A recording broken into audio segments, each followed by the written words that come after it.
All right, now we're good. Yeah. Hear me? Yeah, I can hear you.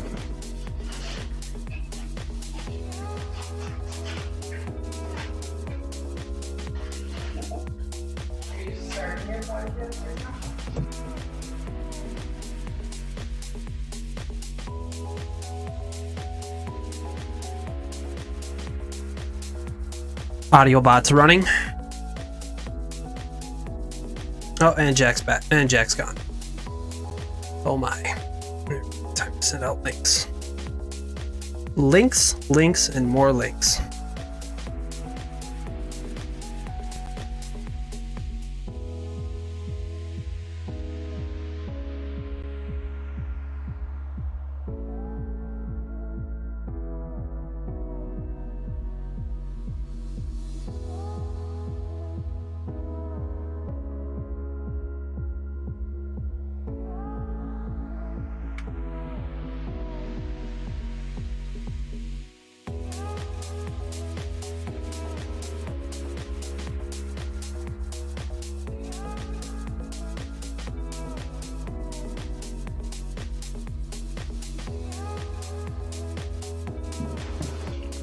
Oh, I'll cover it later, but make sure you have the breaking news button ready. I got something.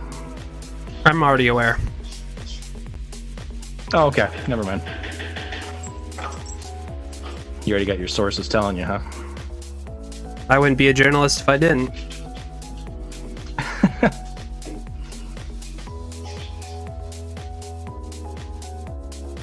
Well, good. Then I'll pick your brain for what you think later, too.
Go.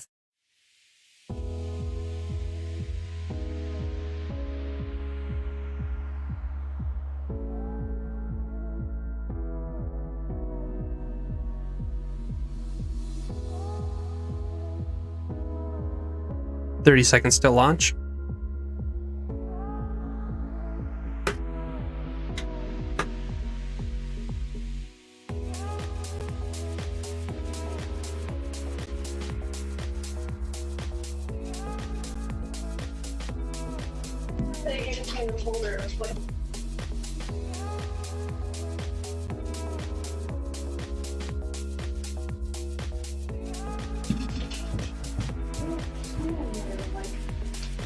Good evening, Pod Squad. It's week 11 in the NFL, and our very own home team is catching fire. Not only have they won 3 in a row, but their last 3 victories have come against divisional opponents. Skol! There are only 3 weeks left here in the regular season, so Jack and Walters are going to be breaking down the road to the playoffs in the Victoria's Secret Fantasy Football League. Injuries, pickups, and fantasy streamers. We'll have it all. The Victorious POD starts right now.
And I am super dumb. Cool, what's up, dude? How we doing? We're gonna unmute that mic button. Yeah, that'd be great. So I'm gonna start it all over again. So this is great. All right, what up, Pod Squad? It's your boy Walters here. It is Thursday. November 19th. Thanks, Al. I see you in the chat there. You're helping me out. It is November 19th. It is week 11 in the NFL. We have Thursday night football action going on. Right meow. Let's see here. We're going to unmute Jack. Jack, say what up, buddy. What's up, guys? Good to be back. How we doing? Hey, I like that haircut. Who's playing football tonight? They're playing right now. It's the Seahawks and Cardinals. I believe the Seahawks are already up 7-0. Skull. All right. Oh boy. It's been a day, hasn't it? Hasn't it, Jack? It has. It's been one thing after another. It feels like. How you doing today? Good. Hanging in there. We're almost at the end of the week, so it's been a busy week. Christine and I have both been working on some house stuff tonight, and feels like we're running all over the place. So just ready to unwind, watch some football, and survive to the weekend. Heck yeah, man! Here's the football. Anything new? Anything exciting?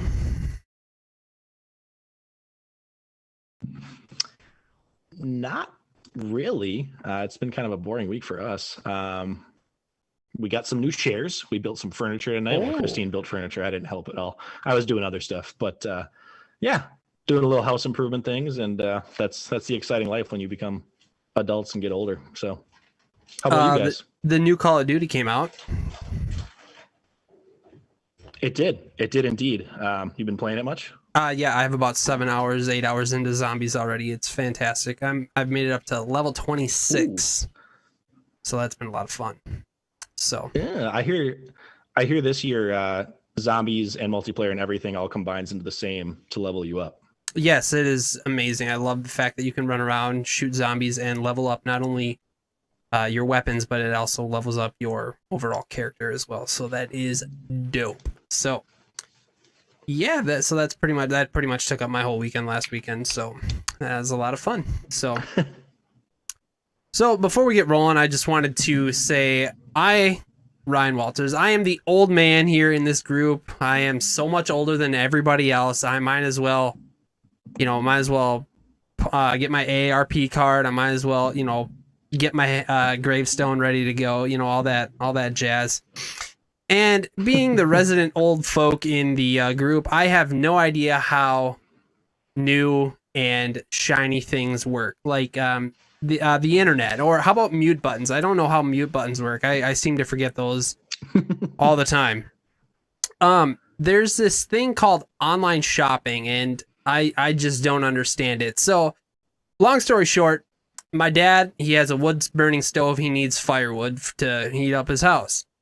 So I hear all the time, all the youngsters, they like to do this they like to have this app online that they call Timber, but it's kind of weird because Timber, like the B is backwards. I don't get it. So, but whatever. So I download this Timber app, and it's kind of weird because they want me to they want a picture of me, and then they want to like know everything about me. Like they want to know if I'm interested in buying wood from like males or females, and they want to have like a little bio, like what are my interests? And I'm like, well, my interests are obviously I'm interested in wood. That's what I want. I want to buy some wood.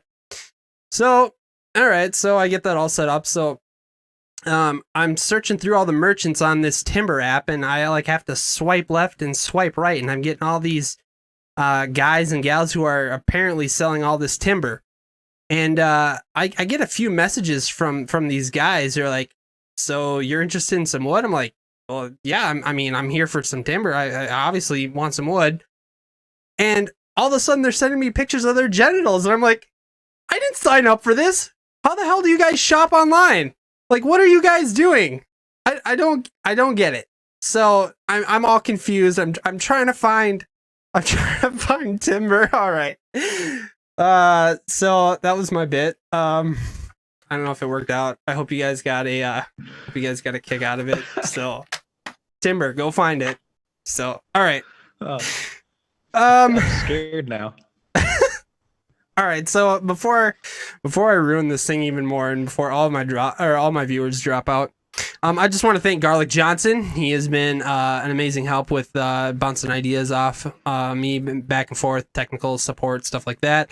Also want to thank Levi Oki. Levi Oki, he is responsible for the awesome artwork that you have seen in all of our social media pages, and he has made an awesome banner for us as well that we use here in our stream. So thank you, Levi Oki.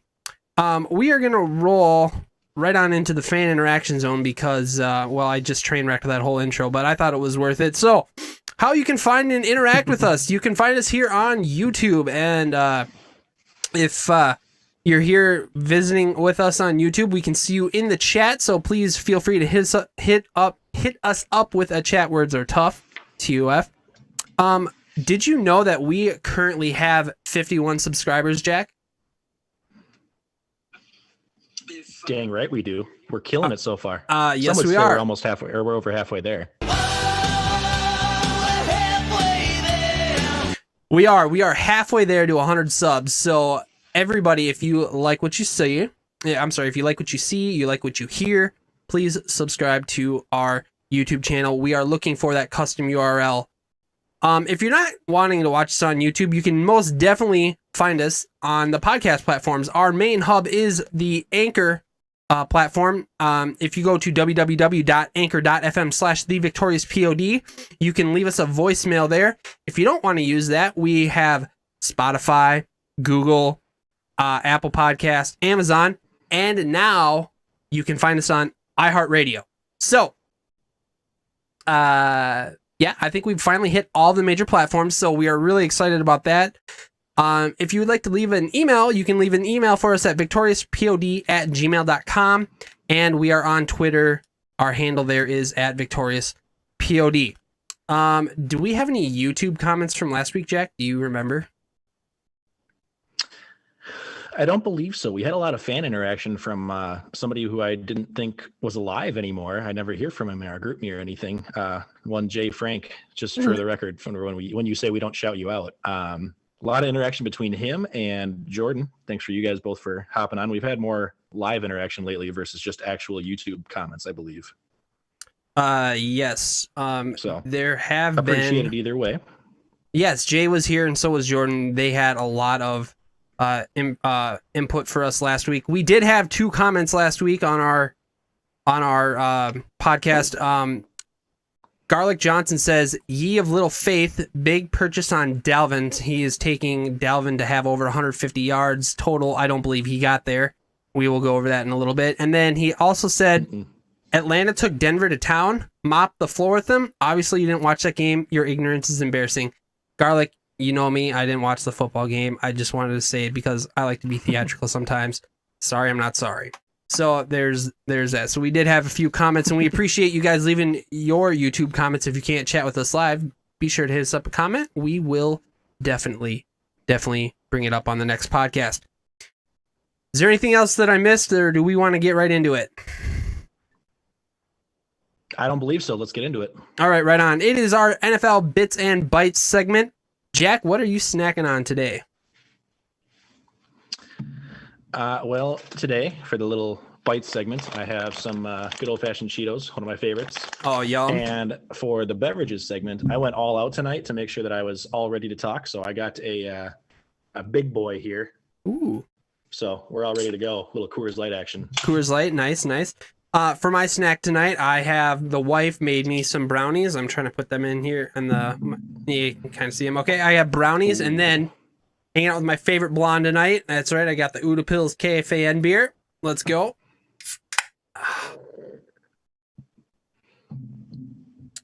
Lovely. All right, Jack. It is week 11 in the NFL, and I guess there's going to be some new COVID restrictions. Why don't you go over that for us? Yeah. That being said, I mean, it is week 11, so I think a lot of us were a little worried that we would even get to this point before the season started. So shout out the fact that there's even a season that's been going this far. It's really exciting. It seems, knocking on wood, like we're going to continue and finish the season off here. So just happy that we've survived despite it seems like something new every single week. With that being said, here's the new COVID thing for the week. The league announced that starting this Saturday, they're going to be cracking down a little bit more. So all teams are going to operate under the league's new intensive COVID protocols for the rest of the season. When I say new, it's not really new. I believe 28 of the 32 or something like that have already been doing it. But it's a lot of just things that they're going to be focused on a little bit more. So you've heard of like coaches getting fined or the teams getting fined for like not wearing their masks on the sidelines or not like quarantining properly, not handling stuff like that. They're just going to be a lot more strict with all the little tiny details too. So stuff like making sure it's only virtual meetings, that team members and faculty are wearing masks at facilities, stuff like that. So expect to probably see some more fines and some more hard stuff for things that seem minor, but it's good news that it feels like the league is just kind of saying like, you know what, enough of this. We're done with all the little loopholes and the little kind of allowing little stuff to happen. So more to come on that one. And then another headline that I kind of saw in the news this week, I'm sure a few of you guys have heard about it, but there was a fist fight in New York, allegedly. It sounds like there's like a pay-per-view event going on. I looked into it more, and it turned out that the head coach of the Giants, Joe Judge, and their former offensive line coach got into it reportedly during a practice. It was confirmed it was very heated shouting and screaming matches, and some words were said that apparently different beat reporters didn't feel like talking about. But there were also some reports that there was an actual fist fight that happened between two coaches, and then basically the offensive line coach was fired on the spot. A lot of people have said that that was not the case. Very, very up in the air, but it got me thinking, I mean, like, is this just how we maybe want to handle coaching disputes? You know, whether like a coach wants to run the defense or an offensive coordinator didn't call something right and the head coach wants to call something else. Like, do we just switch to maybe a boxing match or maybe a steel cage match, you know, just go a la WWE and see what happens? I'm in. I figured I like it. Televise it. So that's all that I had as far as the big headlines is yeah, we could bring some more money in. I mean, the NFL clearly doesn't have enough money, so anything Not even we can do close. to generate some revenue. So looking at the game of the week to watch this week, it's actually happening right now. I picked the Cardinals and the Seahawks, which I'm assuming most of you are probably watching this. Hopefully you're watching it while you're pulling up our stream here at the same time. But so one of the few good Thursday night matchup games I feel like we've had on the schedule coming into it, where it's two heavyweight teams. It's been pretty much the MVP favorite since the start of the season. It's got a little closer now, but Russell Wilson's kind of been the heavy favorite since early on versus Kyler Murray, who's been kind of rising up and coming. He had the biggest odds increase of any MVP favorite at the time. So I think we're going to see a lot of offense, a lot of really good numbers. The Cardinals are known for a fast-paced offense, while the Seahawks are known for not having a defense. So exciting team and game to watch there. And then both of the teams actually have running backs that are injured. I believe Carson is out. Kenyon Drake is healthy-ish. He came back like last week, but it's probably going to force the quarterbacks to do it more themselves. And we've got, I mean, DK Metcalf versus DeAndre Hopkins, which is probably two of the top, if not the top two receivers currently in the league. So should be a lot of high scoring, a lot of fireworks going on there. And then as far as a game of the week to avoid, I have the Detroit Lions versus the Panthers that are Sunday at noon. There's a couple of other lower scoring or lower record teams that are facing off this weekend, but I'm really just not excited for this one. Teddy Bridgewater is injured. It's likely he's not going to play. We already know CMC is out.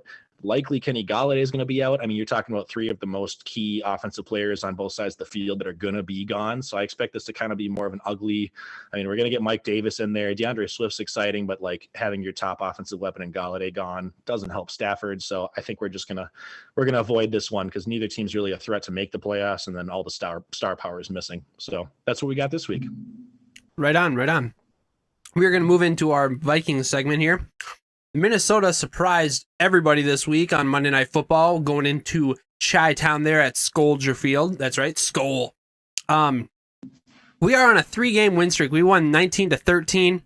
Kirk Cousins gets his first primetime win. I mean, just to see him celebrating with Kyle Rudolph on the field, that was dope. Oh, there it is, number 8.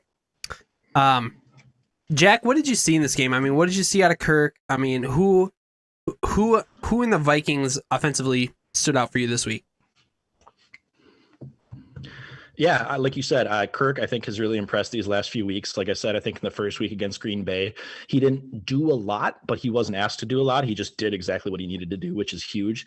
I believe his stats ended up at like 292, so almost pushing for 300 yards with 2 touchdowns and 1 pick. I mean, you wouldn't like to see the pick in there, but your quarterback's throwing for 300 yards and 2 touchdowns on a week where Dalvin finally doesn't have 200 plus rushing yards. So it's kind of nice to see, hey, you know what? You're going up against a tough Chicago defense. I got you this week. I can figure things out. He, doesn't put up 30, 40 points, but he gets the job done. Biggest factor for him was going to Justin Jefferson. Again, the kid's just looking lights out, like really, really good pick for us. I think a lot of us have been surprised, even if we liked him coming out of the draft, of how quickly he's adapted. So he had 8 catches and 135 yards in the game. And then Adam Thielen didn't have as much receiving yardage, but he did have 2 touchdowns. So kind of nice seeing everybody else besides Cook stepping up when Cook had the tough matchup. So that being said, Cook did still get 112 total yards. He had a little bit of his work, like 40 yards or so in the passing game, but it was very inefficient. The Bears defense is really, really good. I think Cook had 30 carries for like 70 or 80 yards. So really, really tough sledding. We did still definitely ride it and feed him, which probably helped out Cousins, but not what we were used to seeing the last couple of weeks. And then on the other side of the ball, it was really nice to see us just completely dominate Nick Foles. Not that the Bears offense is anything to write home about this year, but we all remember a recent game when we had to face Foles and it wasn't as pretty a couple of years back. So seeing us shut him down this week for 106 yards, no touchdowns, 1 pick. He had a 15 overall QBR rating this week. So awful. I don't know how the Bears have 5 wins. I definitely think this shows that they're not legit. I don't think they can hang with anybody who puts up 20 plus points. So really good that we got the job done. My quick twitch real quick. Adam Thielen's touchdown, his first one, that was amazing. I loved that one-handed grab. That was sick. The one, yeah. Oh. Yeah. The also Cousins pick, I don't think that was necessarily on him. Didn't it bounce off Thielen's hands? No. It went like right through Thielen, then deflected into Khalil Mack, who, like, when you watch it on the replay, Mack literally just had it and was like, oh, and took off. So yeah, Thielen's fault 100%. It wasn't even Kirk's fault. It just was fitting it into a tight window. Right on. And then moving on to the Bears defense real quick. Hakeem Nicks is legit. He's probably one of the I think he's a nose tackle. Is that right? Yeah, he is a nose tackle. He's probably the best nose tackle in the league. He definitely, when he was in and before he got injured, Dalvin Cook had no running game. So that I'm glad that he was able to step out for a little bit so Dalvin could get some work done in the fourth quarter. And I think it really made a difference because Hakeem Nixon, the whole game, I don't know if we marched down the field and get that fourth quarter touchdown. So hats off to the Vikings. Great job on your 3-game win streak and 3 divisional opponent win streak. That is awesome. So everybody's feeling a little bit better here in Minnesota. Okay, I'm done. We're moving on. We've got Dallas at Minnesota, 3:05 p.m. on Sunday. We are going to be facing the redheaded step quarterback known as Andy Dalton. Like all redheaded step children, you need to ignore them and move on. So let's just not have a Chase Daniel situation in Chicago last year where backup quarterback is playing and we think that we've got the game in hand, and he absolutely embarrasses us. Let's get the job done and let's move on to our next opponent after Dallas. Jack, what are your thoughts in this game? Yeah, biggest thing, I mean, the biggest factor usually when you play the Cowboys is Ezekiel Elliott. Obviously, most of us fantasy-wise know he has been non-existent this year. Ever since Dak went down and they've had a couple injuries to the offensive line, he has not been able to do anything. So I think our biggest thing is that scares me because he has the talent to be able to. So it's one of those things where, like, if he breaks off a 20, 30, 40-yard run, I could see him getting hot and, like, being kind of, taking over the game, so to speak. So even though he hasn't done much, we need to make sure on defense that we don't give him the chance to beat us. So even if we have to sell out completely just to stop the run initially, and then trust that Dalton's not going to be able to get the ball to his receivers like he hasn't done all year. The receivers are good, so like if they get open, I mean, it could burn us pretty badly, but I don't think that Dalton's going to be able to. So having the defense continue to keep up the pressure, we got to Foles a lot. We only sacked him a couple of times, but that was our big difference maker when we played Rodgers too. So I think if we can get to Dalton, maybe do like a lot of close up front seven and do that like typical Zimmer AA blitz kind of thing and just get in his face. He's the type of quarterback right now where you've seen it the last few weeks. He just gets rattled and kind of throws it up in the air. So I think we can have some easy interceptions, make life for our secondary a lot simpler if we can just get in on him. As far as the other side of the ball on offense, we should be able to move the ball fairly easily here. I mean, there's no excuse not to beat this team. I think they've given up 20 or more every single game this year, with some games being in the 30s and 40s.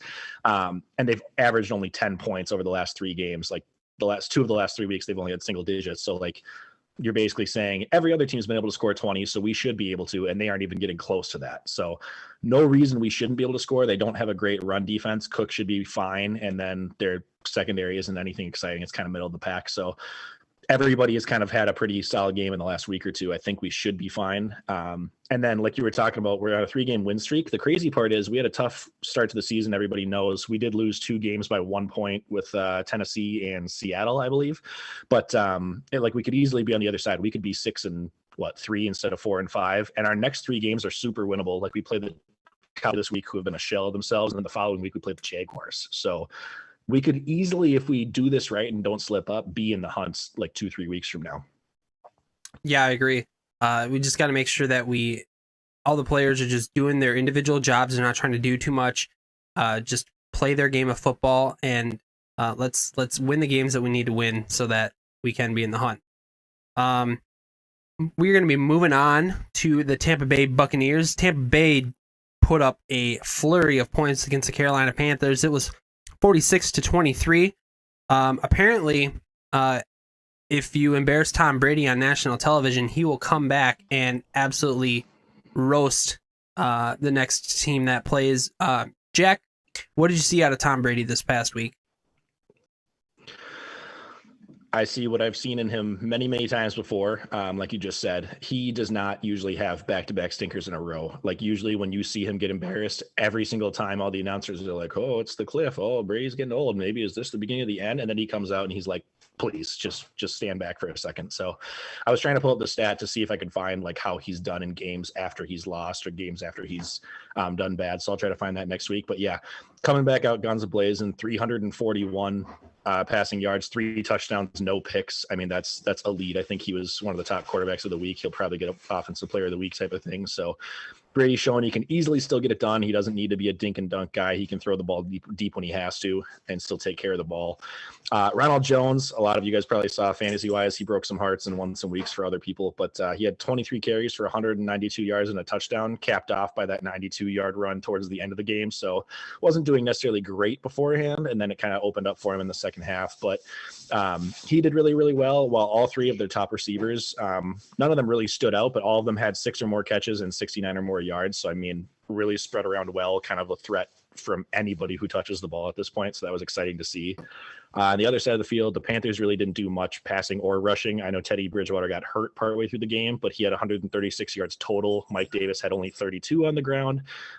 They scored 14 in the first quarter, so they came out like hot right away where it was going to be a close game, and then 9 points total over the next 3 quarters. So just kind of fell apart the rest of the way. And then fun fact, heard about this last week, but Brady actually became the all-time leader in fantasy points scored this past week after the Carolina game, passing Jerry Rice. So crazy achievement considering as a quarterback, it's tough to do. Yeah, no, that's definitely. I mean, just another reason why Tom Brady's going to be a first ballot Hall of Famer. I mean, when you're when you're mentioning the same names as some of these players, it's just no doubt of how good a player Tom Brady has been. We are looking forward to this weekend on Monday Night Football. The Los Angeles Rams will be playing the Tampa Bay Buccaneers. You can find that on ESPN. Primetime Brady versus the solid Rams defense. It's going to be a great test here, I think, for the Bucs. I'm really skeptical on what the Rams can do offensively. It just, they're so erratic. Jared Goff, you never know what to think of him. One week he has a great week. Even, like last week he was supposed to have a dynamite matchup against Seattle, and it just didn't work out for him. But so I'm not really sure what to think about the Rams. Jack, is there anything that you see that is interesting in this Monday night game with the Bucs versus the Rams? Yeah, like you said, it's going to be like a really interesting test. I think this is kind of the make or break we all know the Bucs are going to they could possibly win the division, or at least bare minimum, they're going to be like a top wild card team. But I think this is the real test for like whether they're legit, NFC championship game or Super Bowl game material, or if they're just going to be kind of a decent one. I mean, you got to be able to beat the other high quality teams, and they're both like leading or close to the top in their division right now. Brady in prime time is usually pretty solid, but the Rams defense has had caused a lot of problems for other quarterbacks. As far as the Rams themselves, I don't really think they scare me offensively. Goff's been very, very up and down this year. I think even in like lights out matchups, like where he should have done well, he hasn't really performed. So that kind of doesn't worry me, but their rushing attack has been very good, like collectively between their three guys. And then, like I said, their defense could easily keep them alive any and every week. For the Bucs, keys to success, I would say they probably need to get the ground game involved early. Just being able to kind of establish that so that Brady has some time and the Rams can't just send people after him, because when he gets people in his face or when his offensive line doesn't hold up, things go very, very poorly. So if we can have Ronald Jones again, or even Fournette get involved in some like quick little dump off passes, I think that'll open things up for the Godwins, Gronks, Mike Evans, Antonio Brown. That'll make Brady's life a lot easier. And then kind of interesting note, but the Bucs could pass the Saints here for first place. I believe they're a half a game out. I think it's 7-3 versus 7-2 with the Saints. And the Saints, obviously, we're going to talk about it a little bit, but they just lost Drew Brees for 2 to 3 weeks. So depending on how the Saints do with Jameis and or Taysom Hill starting for them, the Bucs could easily take over the division here, and I think that's their only chance is to pass them, having lost 2 of their games already to the Saints. So this is a pivotal few weeks for both the Vikings and the Buccaneers. Right on. That is going to do it for our Vikings and Tampa Bay talk. We are going to be moving into our NFL Pick'em last week. Jack, you were correct with picking Minnesota over the Bears, and the Packers, who I picked, squeaked out a victory over the Jaguars. And I'm still going. I have 3 in a row. Mm-hmm. Yikes. I'm telling you, just like the Vikings. Yeah. Last week, Dave picked New Orleans. He got that right. Alex also picked Green Bay. He got that right. Garlic picked Detroit, and Josh picked New Orleans. This week, Jack, you are picking Miami over Denver. Any thoughts on that? Yeah, I feel like Miami just has a very underrated defense, and Denver's looked a little bit rocky. I know Locke is questionable this week. I haven't believed in Melvin Gordon all year. I've been a big against him for the most part. I think Tua has surprised a lot of people. He is 3-0 right now, and he's kind of getting a little bit more into a rhythm. So I think with that plus Miami's defense, they just should be able to make mistakes most of the night. Okay. I actually was thinking about Miami over Denver as well, but I decided to go with this because Los Angeles Chargers haven't had a very good success lately, even though that they've been playing really well. Justin Herbert has shown that he is a fantastic quarterback, but this week I'm saying that he's going to be able to get it done. The New York Jets, I don't know if they're coming to town or if they're going to New York. It doesn't really matter because the Jets suck anyway. So The Chargers are going to beat the Jets. Adam Gase is terrible. I have that in my notes, and that's the reason why that they're going to win. So I am picking the Chargers over the Jets. I see that Dave also wants to pick Miami over Denver, but our other three contestants, Alex, Garlic, and Josh, did they submit picks this week? You're muted on your end. Damn it. They did. I just forgot to put the last couple in. So Alex, just because I know you're in the chat, I don't want you to yell at me that you didn't get your pick in. You did. He went with Minnesota over Dallas. Okay. So just believing in the Vikings, keeping the 4-game winning streak going against a struggling Cowboys team. And Josh also picked Minnesota over Dallas because I was very surprised at first that he was believing in the Vikings, but he said, quote unquote, it's a win-win for me because either I get to go 3-0 in this pick'em thing, or I get to laugh at Andy Dalton beating the Vikings. So he's kind of hedging his bets there.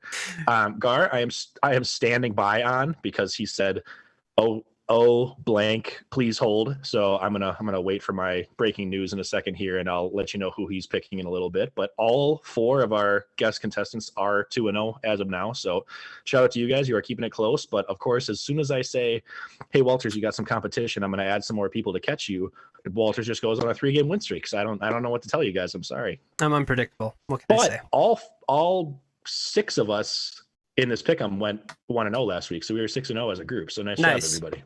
In fact, over the last 3 weeks? No, 2 weeks. Last 2 weeks, we've all gotten right. Since everybody joined. Yeah. Awesome. All right, we are going to be moving into our fantasy outlook section. This is the section of our podcast where we talk general fantasy stuff. After this portion of the podcast, we will move into our Victoria's Secret, which is more specific to it. So if you're sticking around, we appreciate that, but we're going to get right into it with our injury prone segment. I have here in the notes that I'm not supposed to be deleting any of the names because there might be some pop-up injuries that are the same from last week. So I apologize, Jack, for making extra work for you. You are good. Okay. All right, we have Joe Mixon with a foot. He's still not... you know what? I feel like I should have the fastest 3 minutes here because of all the freaking names that I have to go through, Yeah. Rattle them off. Yeah, just start rattling them off. All right, we got Joe Mixon with a foot. He's still not practicing. Alan Lazard, he's got a core issue. He might be off IR this week. We don't know. Chris Carson with a foot. He is unlikely to return this week. Stafford with a thumb issue. He did not practice. Breeze with rib fractures and collapsed lung. He's out. Who knows how long he's going to be out for. Devontae Adams, most elite wide receiver in the NFL, has an ankle injury. He was limited in practice this week. Jerry Jeudy with an ankle was limited. CMC's shoulder is holding him out and is pissing Walters off. Kamara, his foot, he was limited in practice. TJ Hawkinson with the toe was limited in practice. Noah Fant with the rib missed practice today. David Johnson is still in the concussion protocol, and Calvin Ridley with a foot was limited in practice. Those are all of our injury updates. We can now move into our Tater Tot hot take. Jack, what happened last week? Last week, 2 for 3, so not bad. I feel like most weeks I've had, 1.5 to 2, so I'm not doing horrible. I'm chasing that 3 for 3 elusive though, so I need to make it a little easier, I guess. Last week I said first, whether CMC plays or not, Mike Davis is still going to only have single-digit fantasy points this week. I thought he was playing Tampa Bay, who has a great front 7, and I thought they were going to be behind all game. I was definitely right. He ended with a 4.4 point total, so not even close. He was bottled up completely, even though CMC didn't play. Number 2, I said after his last 7 games with under 210 passing yards, and 3 out of 4 weeks with under 18 points, Lamar will bounce back with either 210 plus passing yards or 25 plus fantasy points. I was correct. He had over 210 passing yards. He had 249 actually, I believe. So his second highest output of the year, and I believe he had 21 or 22 fantasy points. So not quite 25 for that doubling up, but still much better than the 18 and under. And then number 3, I went out on a limb and I said, hey, you know what? The Cowboys played the Steelers really well and almost beat them. I bet the Bengals are actually going to give them a legitimate scare after the Steelers survived Dallas last week. I was incorrect. It was 7-12, I believe, just before half. And I was watching that game or paying attention saying, oh, I might have something here. But the second half, it wasn't remotely close. They only put up 3 more points, and the Steelers kind of ran away with it. So 2 for 3. I mean, when you're betting against the undefeated team, it's probably not going to go well, but that's why we call them hot takes. So right on. What's going on this week? This week, I bet actually on the Thursday night football game going on. And I was saying that with the 2 quarterbacks going head to head, Kyler Murray versus Russell Wilson, I was guessing that Kyler Murray is going to actually outplay Russell Wilson. And although both of them, I think at this point are probably top 3 MVP candidates. For me personally, I would say those 2 and Mahomes at this time. I think Kyler's going to outplay him and show everybody why he should be continuing to move up. So I believe right now, Russell just threw his second touchdown of the night. Shout out to you guys that are watching. He just threw it to Tyler Lockett after one to DK Metcalf. So he's spreading the love around. Kyler hasn't done a whole lot yet, but Kenyon Drake has a score. So we'll see if that can flip around and come true. Number 2, I said Dalvin Cook is going to separate himself as the rushing leader over Derrick Henry this week. Dalvin's currently just 8 yards ahead of Derrick Henry, but I'm projecting by the end of the week, he's going to move to over 50 yards ahead of him. And then that'll also be good enough for him to pass 1,000 yards this week. Additionally, if this is true, I'm going to kind of double down here. If Dalvin passes and gets like a decent lead on Henry, he is not going to lose his number 1 spot in the rushing title the rest of the season. So Henry will not bounce back and catch him in week 12 or week 13. Dalvin will stay number 1 the rest of the way. We will see. Henry's playing against a tough Baltimore defense, and Dalvin's got the Cowboys, which we should, I hope to God, be up at early on so we can just feed him. But we will find out. And then number 3, I went with a Vikings homer pick, so I had to go with an anti-homer pick here, and I'm projecting that Rodgers will not even be a top 10 quarterback this week, and I believe he's top 4 or 5 on the year so far. Yeah, Rodgers is playing. Who are they playing this week? I know it's a tough matchup. Is it Indy? The I think they're Colts. playing. Yeah, the Colts. Yeah. Okay. Yep. Sweet. Right on. Right on. Apparently, I say right on all the time. So, but it's I don't know. It's one of my favorite things. I don't know what to say. We're gonna be moving. I have a drinking game myself out of it. I want a cut of those proceeds when you sell that game. Whatever. We're going to be moving on to swimming upstream. So we're going to transition over to here, and that's how we got going. This last week, Ben Roethlisberger was our stream last week. He had 29.3 points. He was good for the 3rd overall quarterback in all of the rostered / free agent quarterbacks. You can see that in the graphic up there. Jack, do you have any thoughts about the list? What's going on in your little noggin there? Yeah, it's crazy to me. I think I said this last week, but it's absurd that I have actually kept this going as far as I have without like any complete bombs. So I'm very, very surprised about that. I doubled down on Big Ben last week. I believe somebody picked him up. You might have picked him up, didn't you? I did. Did somebody else pick him up? Anyway. Yeah. Okay.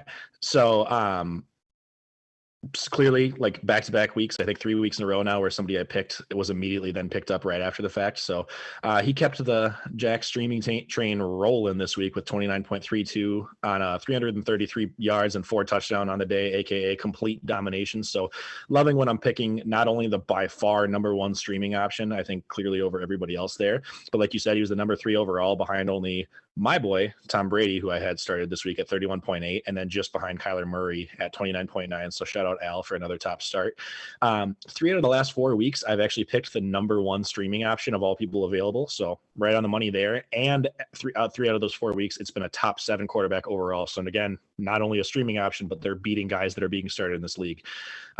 Looking over at the standings picture you guys see there on the side, 4th overall at quarterback for me on the year with 237.4 points. That's including my bye week, so I'm keeping it even with everybody else. Just behind Josh Allen and Mahomes, I'm very close with Walters and Josh's quarterbacks, and then Kyler, obviously, on that running game is leading the pack. So hanging in there, doing pretty good compared to anybody else below me. I think next year I might just not draft a quarterback and try to play my own game here because I'd be doing better off than I am right now.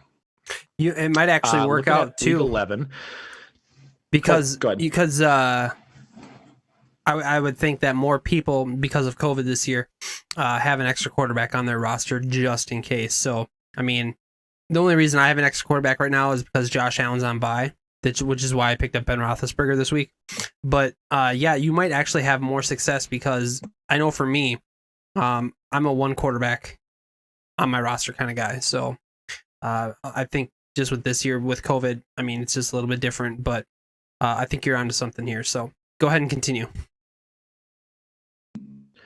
Yeah, no, that's a great point. That's pretty much the only reason that I've carried two all year because I didn't really draft a top end guy. So I tend to usually be the guy that drafts a quarterback last or one of the last in our league, which leads me to taking two. But definitely, if I took any of the top 5, 6, 7 options, I'm rolling with them all year. So next year we'll see. Maybe I'll just gamble and be like, you know what?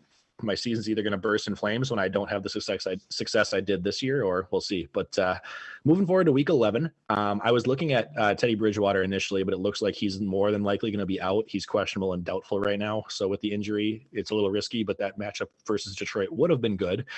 Jameis Winston, I think a lot of people in other leagues have talked about whether or not to start him. I mean, he's got a great matchup. He's playing Atlanta, who's the 32nd best, aka worst against passing. They're just terrible.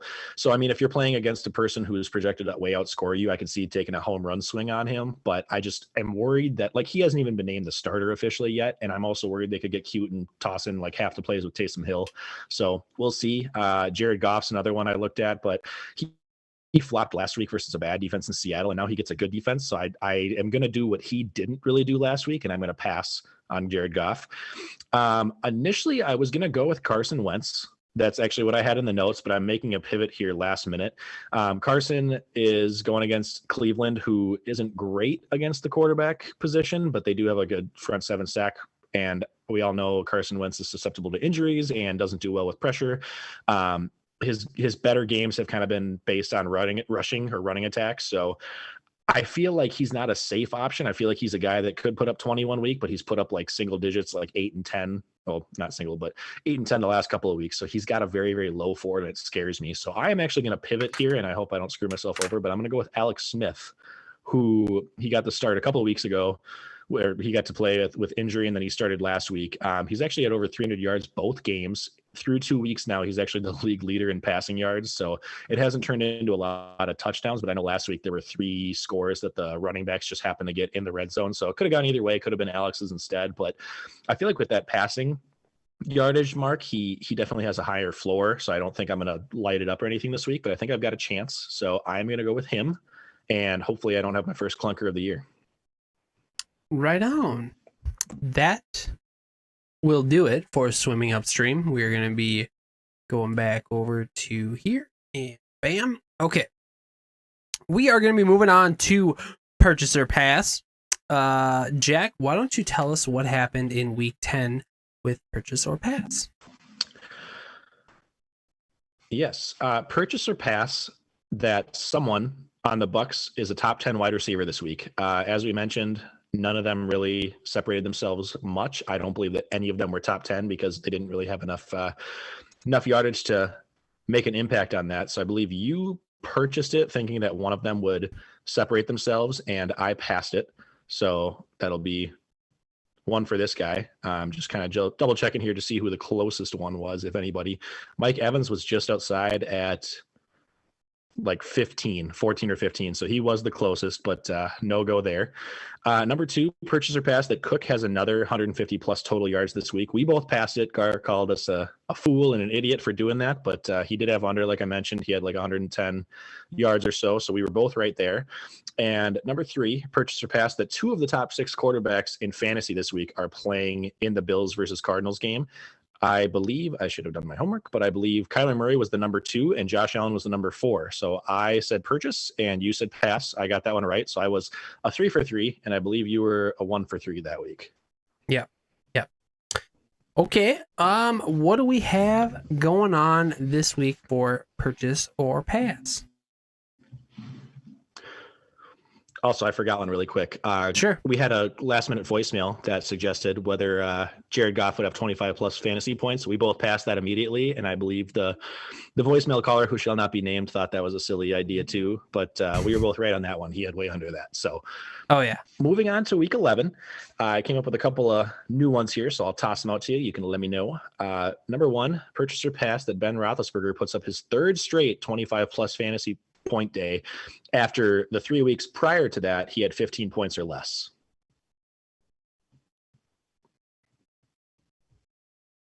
Yeah, I'm gonna purchase that. I mean, just Ben Roethlisberger is going against Jacksonville, who is a terrible defense. They're the 30th ranked against quarterbacks. I and all the weapons that he has, I'm definitely purchasing that. And I would hope you would too. I mean, with you picking him up and everything, that's kind of why I put him in there, just to have you back your guy. I do think he's going to have a really good day, but I'm not sure that he's going to get that. I think that's a very tough mark to get. Like last week, only 5 quarterbacks beat that mark, and that was including the 5th option who just barely did it. So I'm going to go with less because I am confident the Steelers will be up early and they should be able to run the ball. Maybe they can figure things out with James Conner finally. So I will pass. Okay. What's our next one? Number 2, we have CEH finally having a solid day. I feel like we've been waiting for this all year. I mean, he's been consistently like the 8 to 12 point mark, but he hasn't really had any of those lights out, like 2 touchdowns, 100 yards that we expected with the first round pick. I believe Ryan took him in the first round, and just going to the Saints high scoring offense. He hasn't really done what we expected to do. So this might be the week. Purchase or pass. CEH finally has a solid day, looking like a first round draft pick, and puts up at least a top 15 running back day.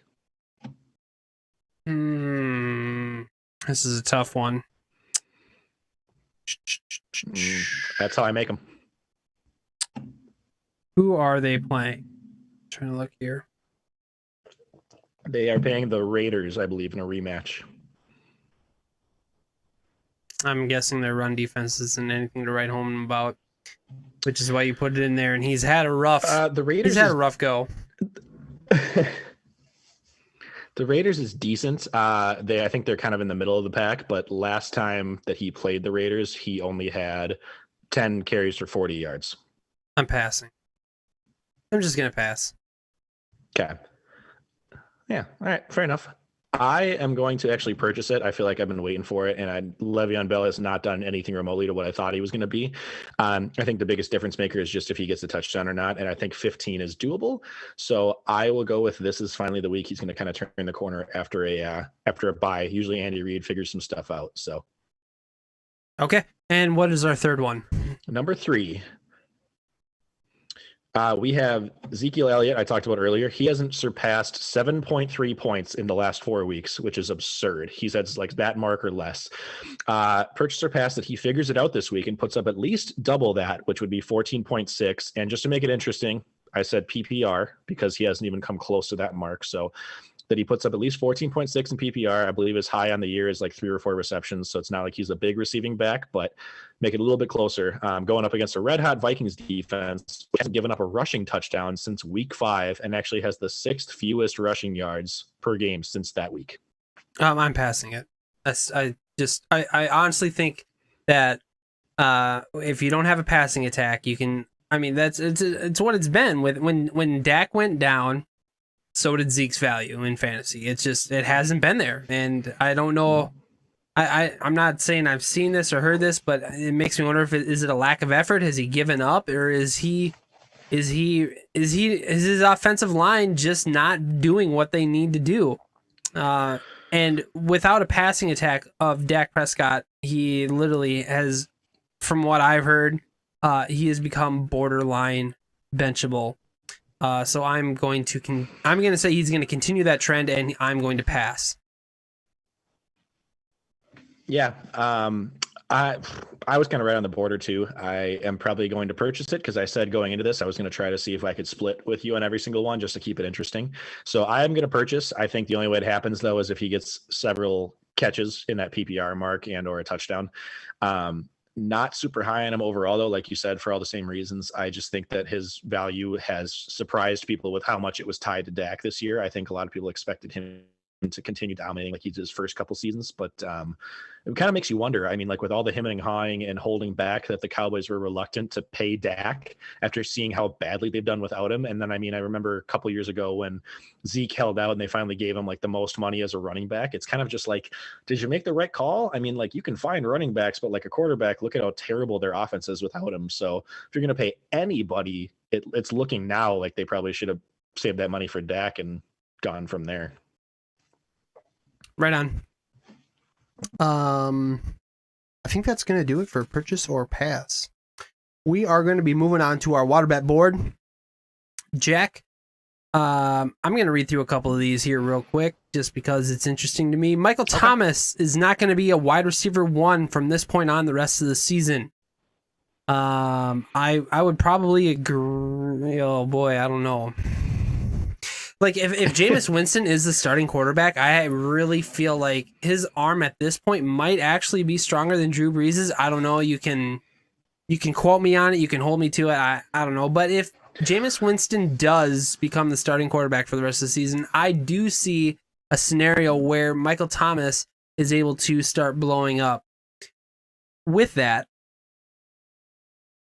I will take it. I will say he will be a wide receiver one from this point on the rest of the season. What are your thoughts? You suckered me in. I really thought you weren't going to do it, but then you did. So I think it's tough because I think it's tough to bet against him. I mean, he's been dominant for multiple years, and he was a wide receiver, the wide receiver one in the first round pick for a reason. I just have been, I guess, anti him most of the year, and he hasn't shown a lot in his, I think, 3 games now where it's like every single week they're kind of saying, this is the week, here we go. And he hasn't. That plus the fact that Breeze is now hurt makes me worried. You could be right. I mean, Jameis threw the ball a lot last year, and that was a big reason of why Mike Evans and Chris Godwin were fantasy relevant. But I don't know, like his arm isn't what worries me versus Breeze. So I agree with you that he has a stronger arm. It's his decision making and his accuracy that Breeze can just. Breeze had a pass against the Buccaneers a couple of weeks ago where he just like dropped it in. The receiver was behind the back and he just caught it right here. Like Jameis isn't going to do that. Jameis is going to throw 40 times and hope that somebody catches a 50-yard pass. So I think Michael Thomas will have some good weeks in here. I think there'll probably be 1 or 2 where he puts up like 10, 15 points or so, but I just don't see it in a standard league that he's going to be able to sustain it with all this turnover at quarterback. So I will go against that one, and we'll put that one on the board for another one. Okay. Next one, Marquise Brown, who is averaging 6 points on the year and only 1 week above 10 points, will average at least 10 points the rest of the season. I haven't been following Baltimore's football very much. I know that Lamar Jackson has been, I don't know if I want to say struggling, but he has not been, their team has not been the same team as it has been last year with the way that they run their offense.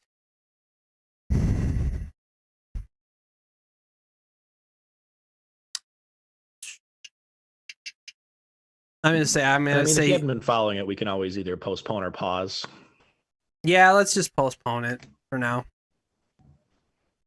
Okay. This next one does make it. One. This one is interesting because I have been following. Vikings will make one of the wild card spots. I'm still saying no. Just ye of little faith. First you said they wouldn't win 4 games. Here we are at 4 and 5. I completely get it. I think they're more of a long shot to win it than anything because they're going to need help from other teams. That being said, like I talked about earlier, we have 3 games that we should easily win, and that puts us at 7 and 5, which I feel like is good enough for a top 7 in the NFC. It's just how we do down the stretch. I mean, our Packers game is out of the way. We still do have a Lions game, and I think we've shown that Chicago is beatable. So I think we should at this point get to like 8, 9 wins, which would be enough. It's just whether we, slip up against one of these easy teams or not. So I will say that they do, just because I took the bet that they would win 4 games before, and I'm going to keep believing, and it worked out for us last time. So hopefully if you say that they don't and they end up doing it anyway, I feel like it's a win-win anyways. So I will go that they do. All right, this next one, DeAndre Swift is a top 15 running back the rest of the season after finally getting his first start last week. Isn't he injured right now? Or I thought I heard something that he wasn't. Did he practice not playing? I was not aware. I don't know. I don't quote me on this. Let's postpone it. It is interesting, but I want to get all my facts straight before I make a judgment call on this. So my bad. Ooh. You're correct. As of a few hours ago, it says on ESPN, Swift didn't practice today after being diagnosed with a concussion. He practiced the day before. So this is just kind of brand new since I've done my notes.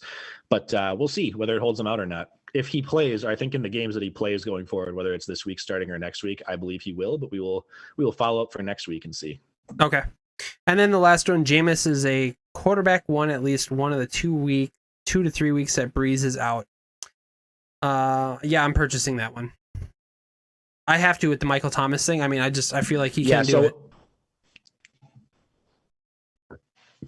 I completely agree. I think so will I. So we'll take that one out. I think QB1 is doable. You really only need to have a decent week. I mean, 20 points or so should get the job done. And assuming he starts, That's the only way I could see this not working out, is if for some reason he does terrible this week and they bench him in the first half, and then Taysom Hill comes out and they give him the chance for the next week or two. But I think it's doable. So I will go with that one. We'll delete that as well. And looking at the old ones to recap, I won't bother any of the ones that are like scores wise head to head, because there's not a lot of updates there. So the only real one to update, we kind of talked about it already, but officially the next bet that is off the board is whether the Vikings will win 4 games or more. I said yes, and you said no back like week 4, I think. And they finally got there. So we'll put that one on the board. And then that is it for the old water bets. Right on. That is going to do it for our water bet board. We are done with our general fantasy segment, the fantasy outlook. We are moving into our Victoria's Secret segment, and we're going to run through this quick, and hopefully we can be out of here really, really soon. All right. Victorious news and notes. We have side bets again. Week 10 last week was the humble brag, which a flex player with the most points without scoring a touchdown. And that went to Ben with Justin Jefferson, who put up 135 yards with no touchdowns. So congratulations to Ben on your $5. Jack, you were asking in the notes if somebody got it right. Somebody did get it right. I wish I had that on me, which I could quickly access, but I don't. But I know that somebody did pick Ben last week to be the side bet winner. This week, it is the Legatron, which is the longest field goal of the week. Jack, what is your prediction this week for your weekly side bet winner?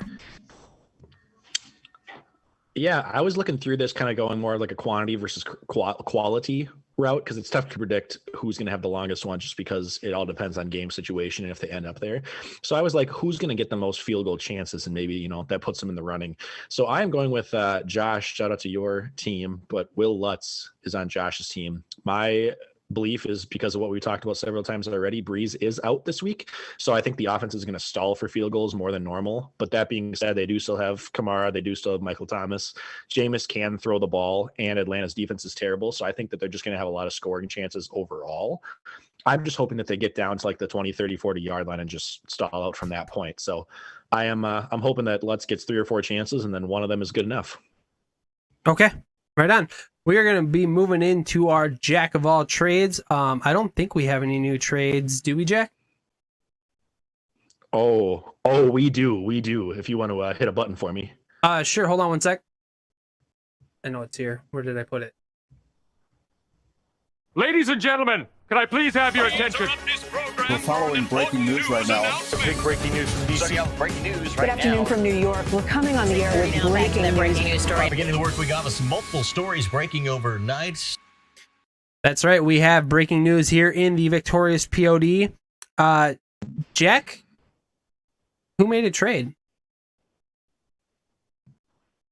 This guy made a What? trade, and another beloved podcast host as well. So we have a little inter-pod trade going on here. Okay. Shout out to Audio Al. Me and him have been talking for the last couple of weeks about making some kind of trade, and it's been a scenario where one of us has been like, I don't know, not this week, or another one's been like, let me see how people do next week. So I reached out to him actually today while I was doing the Jack of all trades segment, and I was like, oh yeah, that's right. So I reached out to him. I've been asking about him for a running back for a few weeks now, just with Mixon being out and Bell not being what I thought he was, just kind of what it would take to get somebody. Obviously, I know he's not going to give away any top people because I don't have a lot to give. So he reached out to me for another player, and we ended up doing a swap this week for Rob Gronkowski, my tight end, my beloved, one of my favorite players ever. Tough to give away, for Duke Johnson, who on paper that kind of sounds like a gross trade initially, but honestly at this point both of us are just kind of scrapping and hoping for a playoff spot. So this is not necessarily a trade that makes you feel great on either end about having a lights out roster. It's just playing the matchups and what can you do to hopefully scrape by and get 2 or 3 wins over these next 3 weeks to make it. So my thought was, I don't have a lot of options at running back, and it looks like Mixon might potentially be out this week as well. Duke Johnson is the number 1 guy with David Johnson out for a concussion. He was put on the IR this past week, so I got at least 2-3 games guaranteed, which at this point, that might be all my team has left. So I got to make some moves here. Gronk has been great these last few weeks, but I think he's only averaging 6 points on the year, and tight end is such a crapshoot to me that I'm like, you know what, if I have to start another guy and just hope that they get a touchdown, so be it. Like I said, tough to give Gronk up, but I feel like the potential, Duke Johnson didn't have a great week last week, but the potential for him getting all of the touches in an offense, I mean, he still had 14 carries for 54 yards, and that was without any receiving totals. So playing against the Patriots this week. I believe they give up like 4.5, 5 yards a carry. Then he's got Detroit next week. I mean, he's got 2 solid matchups in my last 3 weeks here. So I'm taking a swing here. That's my analysis. I don't know if you have any quick thoughts. It sounds like you had some sources breaking this to you earlier too. Yeah. So, Rob Gronkowski, it's hard to walk away from him because he's had weeks finally where he has been fantasy relevant, and finding a fantasy relevant tight end at this point in the game is impossible. It is really tough. So who are you going to be running with as your backup tight end now? Yeah, a big factor in why I was able to do this and try to play, like, look at this with my head instead of my heart here was, we'll get into it in a second with the noteworthy adds and drops, but I picked up Taysom Hill this week, which Ben and Tyler alluded to in the group me just a little bit ago, which is exactly why I did it, because I went with, hey, you know what? This is what ESPN says, and I'm going to go with it. He has still been given tight end eligibility because that's what he's been listed at all year. Despite the fact that now with Breeze out, they haven't announced it with who's going to start. Like I said a minute ago about Jameis, he very well could be the quarterback that takes the most snaps this week. And even if he doesn't, I believe him to be involved. He always has several carries. He gets a lot of goal line, like second and 3 or 3rd and 1 to go kind of thing. They use him in the receiving game. Like, he has a lot of gadget passes too. So I think, like, as far as tight ends go, when you're looking at a year where it's a crapshoot, if you don't score a touchdown, every tight end that's not named Travis Kelce is lucky to put up 5, 6, 7 points. He might do that on just like passing work alone. So I feel good, at least for this week. I don't know if I'll be allowed to do it next week, depending on what ESPN or our commissioner says, if he is announced as the quarterback, but he's as good of a shot as any. So that's my thought. Right on. Yeah, no, I like the pick. Duke Johnson, definitely, he's a nice receiving back for Houston. He's been there for a long time. He knows the scheme, played with Deshaun Watson for a long time. So I really think that the familiarity and with his athleticism, he will be fine to fill in as your running back until Mixon comes back. I think it's a good trade. We'll see how it works out. Hopefully Gronk doesn't go for like 20 points this week. So we'll see how it goes. But yeah, I think it's bold. I mean, you have to make moves to be able to try and get ahead in the league. Right now, kind of where you're sitting at in the standings, you have to do something because already one of the spots is locked up, and for the playoffs, and how close it is with the other 5 team members, you got to do something to be able to try and get your team to the promised land. So, Jack, I commend you for your trade. Nice job. Way to go, Audio Al, making something work. Hopefully the Gronkowski, I hope he can do it for you. So that's all going to be for the Jack of all trades. Let's move on to our next segment. Say my name, say my name. Jack, what happened? Did somebody change their team name? We're still at 10 out of 12. I'm pretty sure the last 2 are not going to change their names all year, so I'm very, very sad about that, and it makes me more sad because one of them is already currently in the top 6 playoff spots, and the other one's right there. So, like, man, you're paying enough attention to be in the top 6 and make the playoffs, but you can't even be bothered to change your name. Like, even Jordan headbutted his keyboard and had a bunch of characters for a name. Like, do something. That being said, I changed my name this week because for once Al did not change his team name. He's been the one kind of carrying this segment for a while, so I needed to pick it up. It looked like it was his bye week or something, so I wanted to step up for him and help him out. So with the gross pickup a couple of weeks ago for me of Kalen Balaj, I changed my name from Honky Tonk Badonka Gronk because he was traded to Ballage so hard. Nice. I didn't want to put the next line in there because it wasn't appropriate, but stay tuned next week. I already have mine picked out for my new acquisition of Duke Johnson, if I can fit the team name in there. Okay, right on. And that concludes Team Name Update. All right, we're going to be moving into our noteworthy ad drops. Again, I feel like I should have the fastest 3 minutes music here for it. And so we're going to go through it. We got Taysom Hill picked up by Jack for $9. Big Ben, who was picked up by me for $7. Michael Pittman was picked up by Jack for $3. Kirk Cousins was picked up by Jordan for $0. MVS was picked up by Cassie for $0. Adrian Peterson was picked up by Jordan for $0. Gus Edwards was picked up by Foster for $0. And Mike Gesicki was picked up by Alex for $0, which is weird because he just traded for Gronk. to note, I spent my last $7, so I declare bankruptcy! I don't know if anybody else, I mean, I know we've done it a couple times for a few other members, but I'm not sure if anybody else is bankrupt in our league. Yeah. So Foster, I mean, he always spends all of his money, and I'm pretty sure Cassie did too, if I recall. yeah, we did those for them already. I gotta be close. I'm at $1, so I'll be next up. Okay, right on. All right, we are done with the ad drops, and we are going to get into our victory formation. So I'm just going to transition over to here. And you can see that our first matchup is Alex versus Katie. Alex won 96.4 to Katie's 92.4. Kyler Murray had 30 points and Gibson had 18.5, while Kamara had 27.8 points. But that's just about it. Alex with the nice win. He needed that to be able to stay alive in the playoff hunt. And we are going to be moving on. Jack, what's the next one? Number 2 is Ryan versus Jordan. It was kind of an ugly one here. Ryan with 55.4 versus Jordan's 79.5. Not enough for you to usually get a week, but wouldn't get a win, but Jordan got it done here. Drew Lock with Ryan just having a brutal game of 6.9 points. Your quarterback is not going to get you the win that week. While Chase Claypool's 17.3 carried Jordan, and that is it. Right on. We are going to be moving over to Foster versus Jay. Foster handled Jay quite easily, 88.8 to Jay's 68.6. Surprise, 18 points from Wayne Gallman versus a 10.7 points combined from both of Jay's running backs, wide receivers, and his tight end. Jay was not having a great week last week at all. So moving on, Jack, what's next?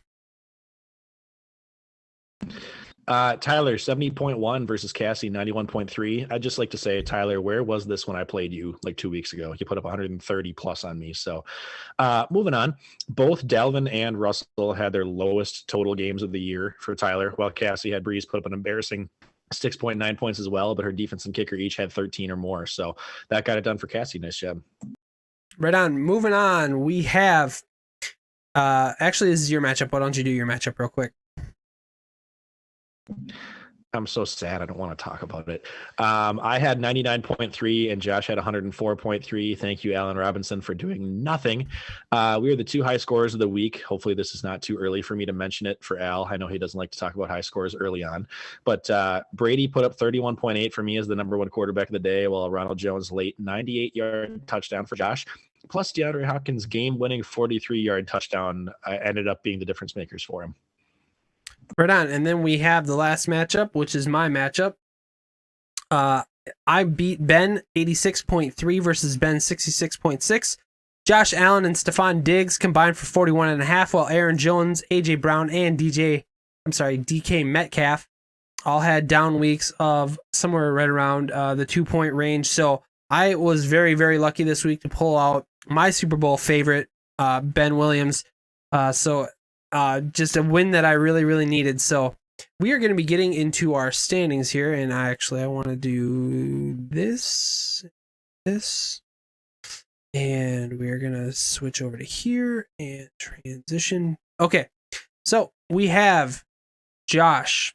Josh is up at the leaderboard with 8-2, followed by Tyler in second place at 7-2. Ben and Cassie are tied for third and fourth place at 6-4, and then there is 3 people who are at 5-5. That is Ryan, Foster, and myself. Foster is rounding out the 6th place, so everyone below him is currently out of the playoffs. So I'm in 7th place with 5-5. Katie is 4-6. Alex is 4-6. Jack, you're 4-6. Jordan 4-6, and Jay out of the playoff hunt, most likely going to get last place. I thought like it was like 96%. Jay has a record of 2-4. We are going to be moving on to now a segment that is not in the notes, Jack. I'm sorry, but we are going to be moving over to our. We have what I feel like is going to be fun to talk about. We have playoffs coming up this next week, so let's just take a look at. let's look at our playoff picture, the road to the playoffs. So what you're seeing on this graphic right now up top is that we have a 3-week average, we have a 6-week average, and we have a season-long average of each team's points per week that they have. And you can see all the way over on the right-hand side that the season average is 94. So I took all the teams and averaged it out. So at 94 points, and that's going to be important for a segment that's going to be coming up later here. Across the board, you can see Tyler is just dominating up top. He has over 100 points average when you look at the previous 3 weeks, previous 6 weeks, and the season average. Josh, with the season-long average of 101.9, and his 3-week average is over 90. So he's been a consistently solid team. But you can. The reason I put these three up is that you can take a look and see how consistent and how legit is your team actually. Some of these numbers that you're looking at, like, for example, Ryan Herman, even though he is sitting at 101.6 over the last 6 weeks, he's had the lowest of low scores, and he had that massive 180-point week. If he did not have that 180-point week, there is no way he is even topping 90 points. So that's why I did all three of these categories. Jack, did you have any comments or any questions on what's going on with this?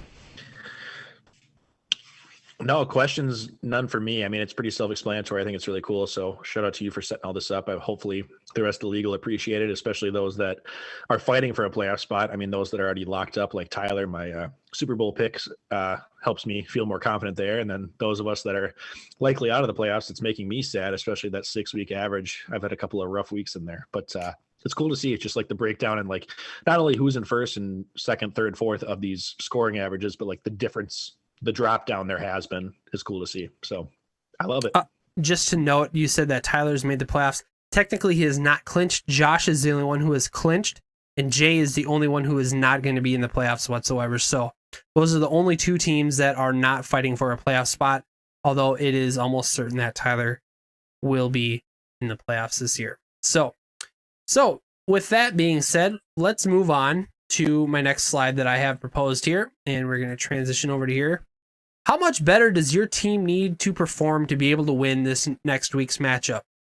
And I took those numbers, the 3-week, the 6-week, and the season-long difference, and I put it up, and this is our week 11 matchup. So if we're looking up at the top, you see that if we're taking the 3-week numbers, Katie, between my 3-week average and her 3-week average, there is a difference in favor of me by 12.5 points. And if Katie was to beat me based off of those numbers, her team would need to outperform herself or themselves by 15.5%. If you look at the 6-week difference and the season-long difference, you can see that Katie is actually favored here. So it's kind of a nice tool to see exactly where is your team sitting and how is it stacking up against your opponents coming up in the next week here or two. Is there anything that you'd like to comment or look on for this slide here? I mean, it doesn't make me feel good that I'm only a 2.1 point favorite over the last place team. So my chances are not looking great, but yeah, it's crazy to see. Just like, I think this will help us like week to week as we see this week 12 and week 13. I mean, like Foster already mentioned in the group chat, like he needs a miracle to beat Tyler this week. I mean, he's 31.3 point underdog over the last 3 weeks. So that's crazy. It's going to kind of really give you a better idea of what chances you have each week rather than just looking at ESPN's projected scores, because we all know those never mean anything. Yeah, no. So, and this isn't perfect either. Like I said, I mean, I'm just taking averages and subtracting it against the opponents that they're coming up against this week. So I do have the week 12 one here coming up right next, and this is our week 12 matchup. So for you, Jack, you're facing Ben in week 12. You are the underdog in all of them. If you take a look at the 3-week numbers, you're just a slight underdog. But if you take a look at your 6-week and your season-long averages, you are closer to double-digit underdogs, and your team would need to perform at a minimum of 11% better than what they have been to be able to tie or possibly beat Ben there. So these are some fun slides. And I did post this in the in our group chat so people can look at these numbers. So go ahead and take a look at that. And if you have any questions or suggestions, please let me know, and we can make adjustments if need be. This next slide is my favorite slide. It is going to be the one that is going to really it's about the playoffs the most, and this is the strength of schedule. And let's see here. I just want to I mean, that works as for now. We'll just run with it. So what I did here was I took your season long score. That's all I took. So I took your season long average and I put it up. I subtracted it against. So for you, Jack, you were going up against Jay. So you're 9.7 point favorite on the season long, if I remember right. And then against me, against Ben, you were a 9-point underdog. And then for week 13, you see the week 13 FFA. I took your season average and I subtracted it to the average of the league. So that was the 94, I think it was. 94. So I took your season average and minused it 94.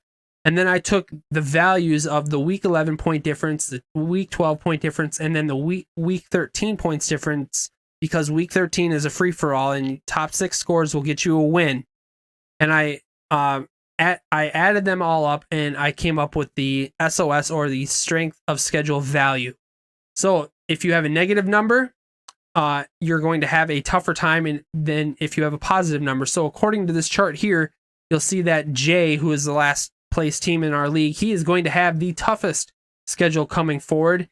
And Tyler, who is sitting in second place right now, he has the easiest by almost a 70-point difference.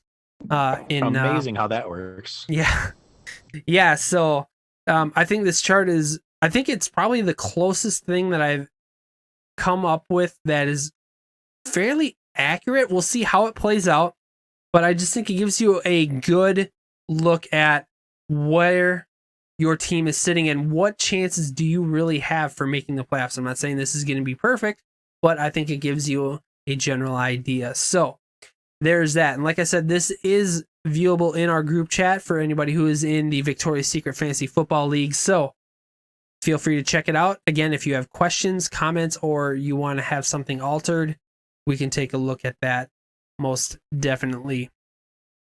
Okay.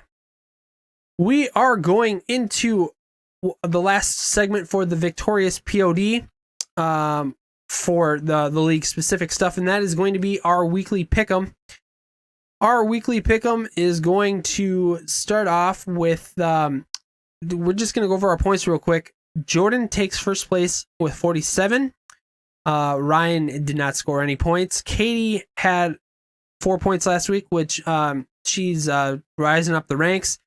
Alex, you're tied with Jack right now at 41. Tyler, you gained an extra 2 points, and I am bringing up the rear with 30, and I scored 4 points last week. So that'll be I'm doing better over the last few weeks, so I think that'll be fun. Let's get into our matchup previews here, and I'm just going to transition back over to here, and let's hide that and transition. Okay, Jack.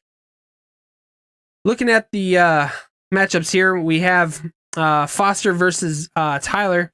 Tyler right now being a 21.9 favorite, and the only thing that Foster has the advantage on is the flex with Kenny Galladay, who is questionable. He might not even play. What do you see in this matchup? I think Foster said it best. He needs a GD miracle to win this game because it's not looking pretty just with the advantages alone. Plus, I mean, Tyler's only had one bad game this year, and it was last week. For Foster's side, I really like Cam Newton's matchup against Houston. I think he should be able to run on them a lot and put up some points there.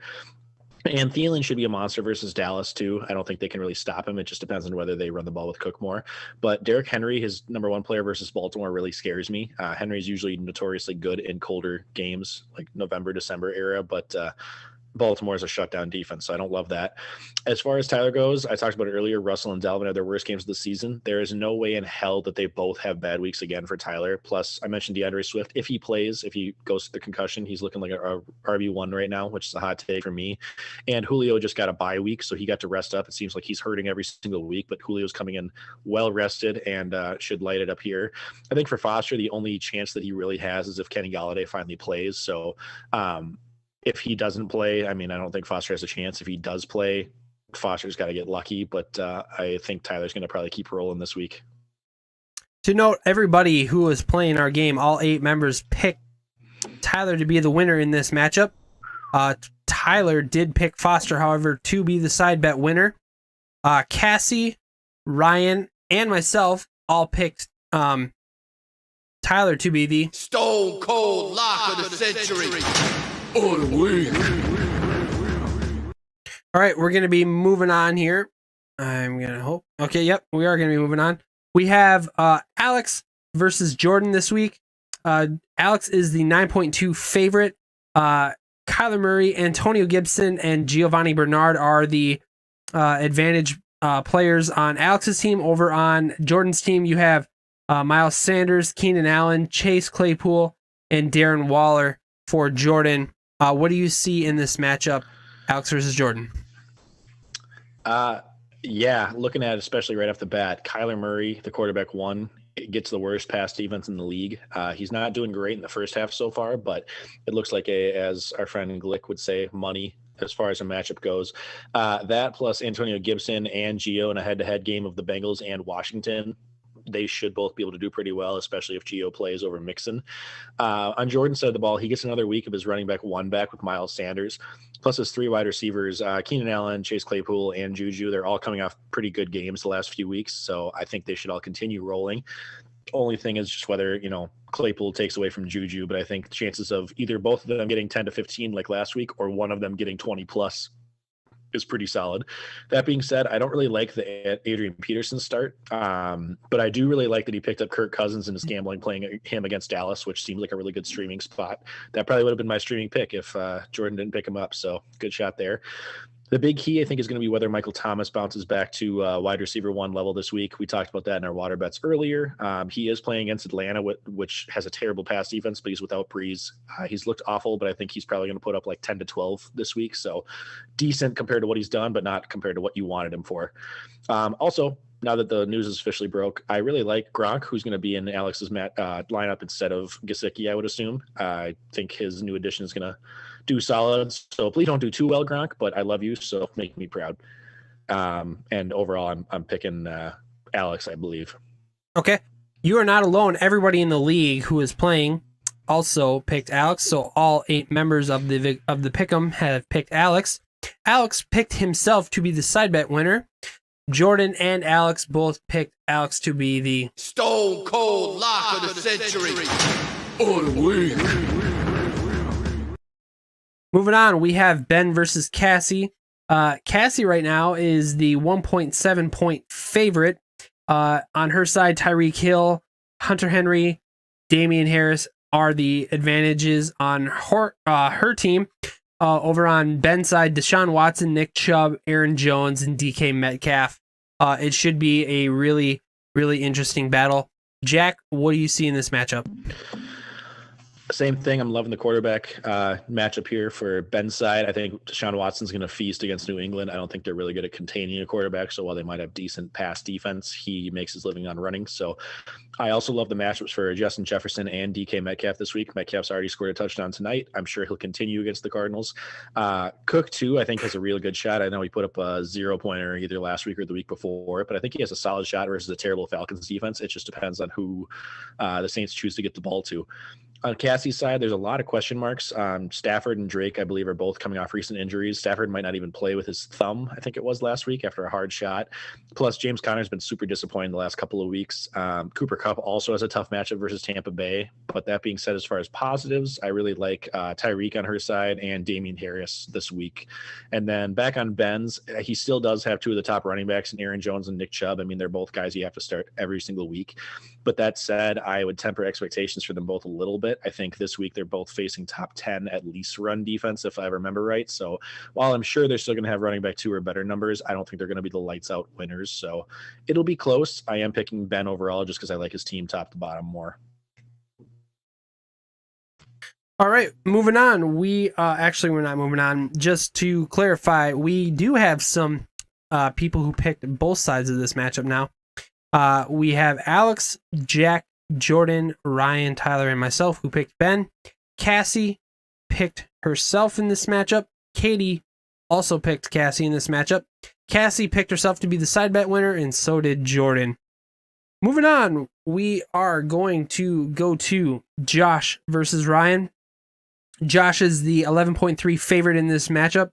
The only advantages that Ryan has on his team is Devontae Adams and Tyler Lockett. Otherwise, over on Josh's side, you've got Patrick Mahomes, Zeke Elliott, James Robinson, not that one. Mark Andrews, and Ronald Jones in his flex. So what are you seeing in this game here, Jack? Yeah, another kind of one-sided affair, it feels like. I'm not loving Josh's running back matchups this week. Zeke versus Minnesota, he has not been great. Josh's favorite, he likes to say, RB1 season with James Robinson is going against Pittsburgh, so that's ugly. And then Ronald Jones, who had a great week last week, but he's going against the Rams' tough front seven. So that scares me, but his receivers should be lighting it up on the scoreboard versus Seattle and Jacksonville. Ryan does have a possible breakout game for CEH, as I highlighted earlier. I think it's a chance there. And then he's got a really solid matchup for Lockett versus Arizona, who's got, I think, 43+ yards and a touchdown already. But New Orleans, I think, is going to shut down Gurley, and I expect Adams and the Packers overall to struggle fantasy-wise versus the Colts defense. I think the Packers will still win the game, don't get me wrong, but I don't see them putting up really solid fantasy-wise numbers this game. Overall, I like Josh's really big advantages at quarterback and tight end more. I mean, you're talking about Mahomes versus Burrow, and then Mark Andrews versus Dallas Goedert. I think those two are going to be enough to offset any kind of differences in the other side. So I am picking Josh very strongly. You're not alone. Cassie, Jack, Jordan, Katie, Tyler, and myself, we all picked Josh. Alex and Ryan both picked Ryan. Jack, Katie, and Tyler all picked Josh to be the Stone Cold Lock of the Century. All the way. To note, Ryan also picked himself to be the side bet winner. All right, we're going to be moving on. It is going to be me or Katie versus me. So yeah, me. And this is going to, personally for me, I think it's going to be matchup of the week. Right now, it is a 0.1 favorite for Katie in this line.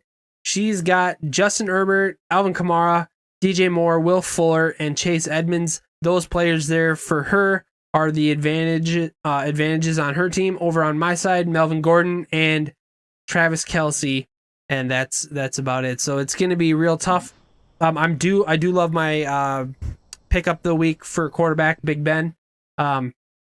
Mike Davis, I'm hoping that with his matchup against Detroit, their run defense isn't very good. I'm hoping that he will have a breakout game. Jack, quickly, what are you thinking in this matchup?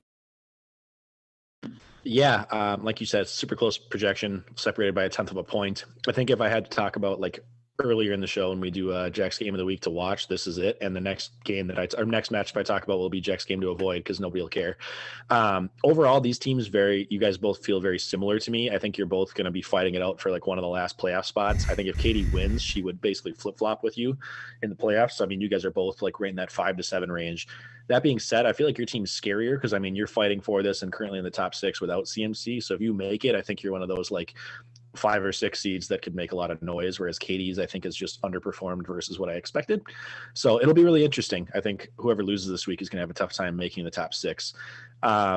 Going with you, only because I'm surprised more people didn't do this, but with you technically being the underdog, if you do win, I get 2 points, whereas if Katie wins and I pick her, I get 1 point. So I'm going with the NFL or the league weekly pick'em thing here, just trying to get some points back, cherry pick a little bit, so to speak. On Katie's side, fantasy wise, Herbert, I think, is going to have a chance to put up his season high, which he's already had some like 29 and 30-point games, but he's going against the Jets defense, which is terrible. So I think this should be really good for the rookie. Alvin Kamara could be the high scorer of all positions, quarterbacks included, for the week versus the Falcons. I mean, with Breeze out, they're going to dump it off to him and run the ball a lot, and he's really the only option right now. But Jonathan Taylor feels really gross to me. He's disappointed a lot lately, and Chase Edmonds is a toss-up versus Drake. I believe Drake got the touchdown already, so Chase Edmonds hasn't done a ton, but we'll see what he does versus Seattle going forward. And then on Walter's side, like I said, no Christian McCaffrey, but I think Davis is going to be really, really good versus Detroit this week. Big Ben is a prime matchup versus Jacksonville, and then Kelsey's back. I'm worried for Melvin Gordon's efficiency versus Miami, and then Robert Woods versus Tampa Bay is tough. So overall, I'm picking you. It should be really close, though. Right on. Katie, Tyler, myself, and you all picked me to win this matchup. I picked myself to be the side bet winner. Alex, Cassie, Jordan, and Ryan, they picked Katie to be the winner of that matchup. All right, we're going to get into our last matchup here. It is Jack versus Jay over on, well, you are a 5.7 point favorite to win this matchup. Your the advantage players that you have are Josh Jacobs, Kalen Ballage, ick, that is gross. Christian Kirk and Taysom Hill. Over on Jay's side, Aaron Rodgers, Brandon Cooks, and T. Higgins in his flex. What do you see in this matchup, Jack? You're laughing at my players, and I really don't appreciate it.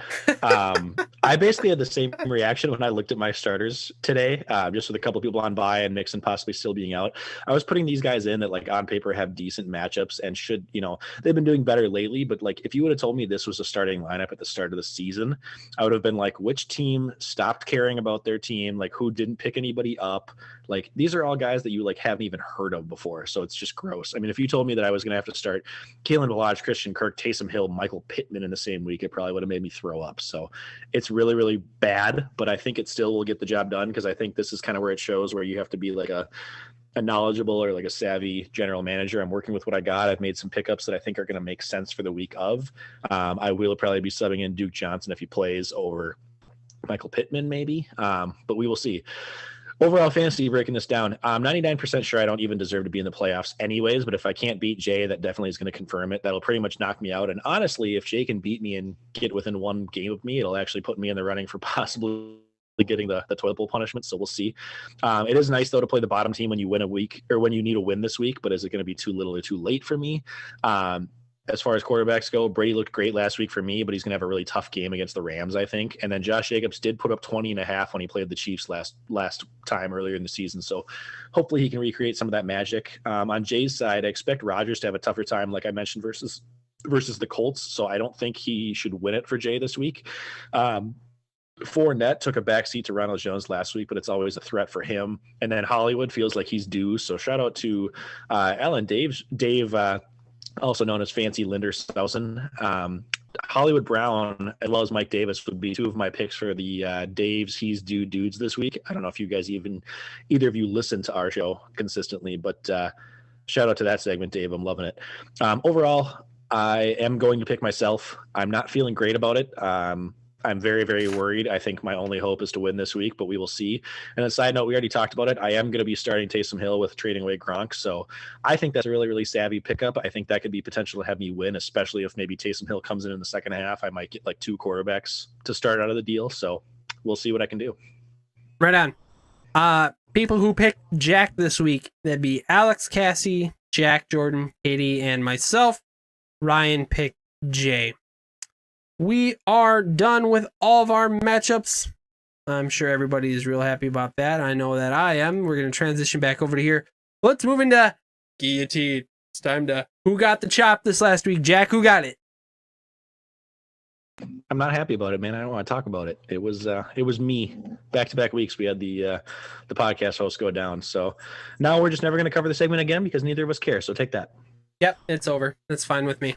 So, available players this week. Derrick Henry was picked up by Kevin for $337. No, just kidding. That's incorrect. That's all incorrect?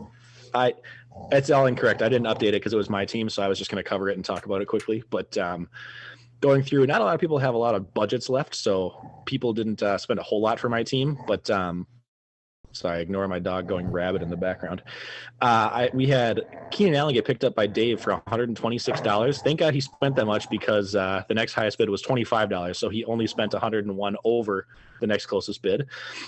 Skull is pronounced Skull, which I believe is Josh. Yeah, he picked up Travis Kelce for $100, which Travis Kelce was my savior this year, so enjoy that.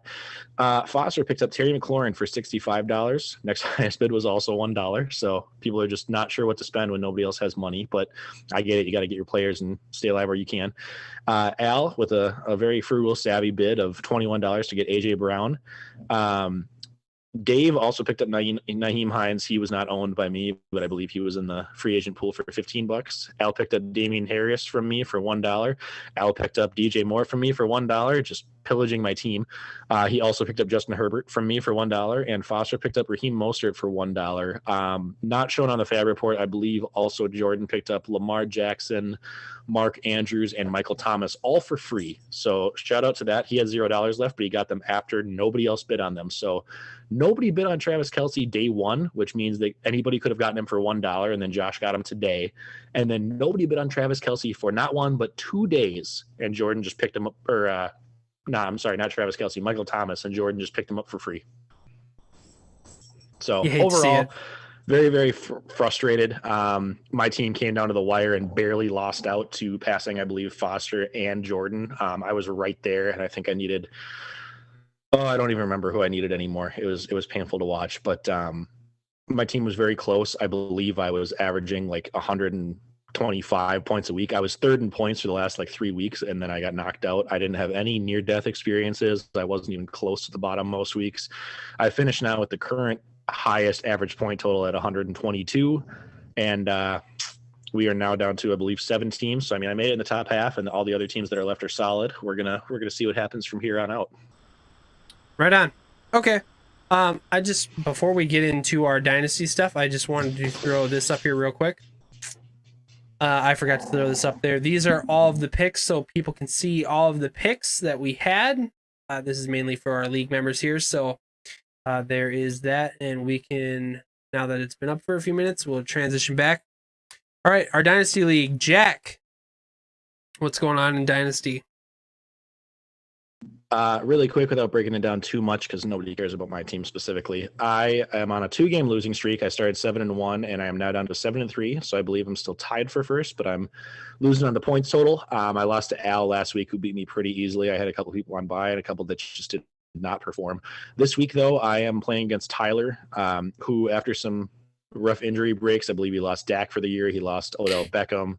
He's had some issues. It looks like he's kind of converting into full tank mode, which he's a savvy dynasty player. He's won many a championship, so he knows what he's doing, which hopefully means I can get an easy week this week. I got Tyler Lockett, who already scored, and he's starting a lot of guys that are backups, so should be able to get to right the ship here and move forward. How about you? Right on. Last week I played Foster. It was an ugly game, low scoring game. I believe it was. No, it wasn't Foster. I did not play Foster. I played Dave Roden, and I had like 90 points. I actually had a really decent week.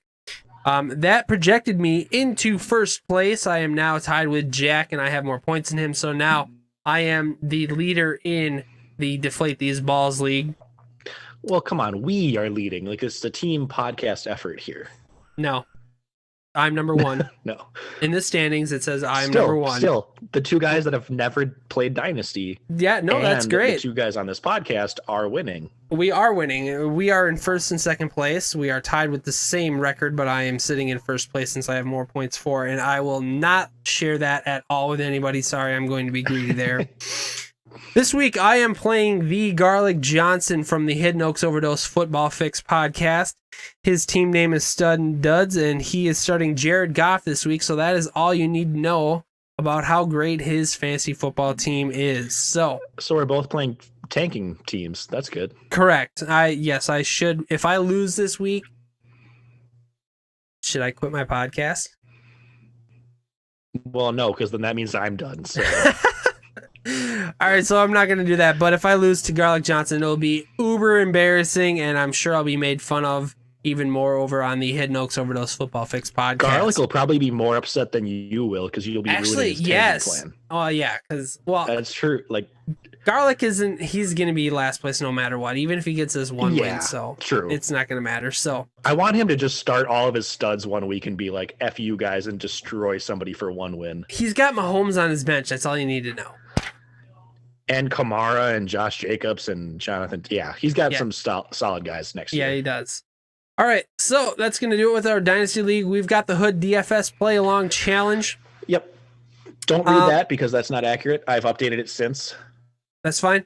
I know that I'm in second place, even though I have, to deal with all these Lincoln logs and stuff like that. So, but yeah, I'm still in second place. You know, Josh, I love my Lincoln logs, and I love this Lincoln Log podcast, and I'm still gonna whoop your ass in DFS, and that's just fine. So, yeah, I'm happy. How did you do last week? The standings.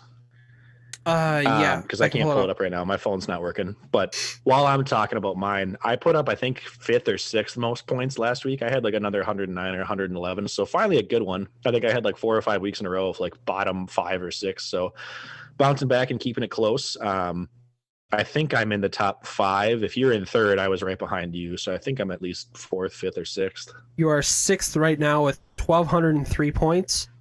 I'm in second place with 1,222 points. I am a mere 26 points behind Nikita, Josh's wife. So let's go. And I you're want to win some 19 money. points ahead of me.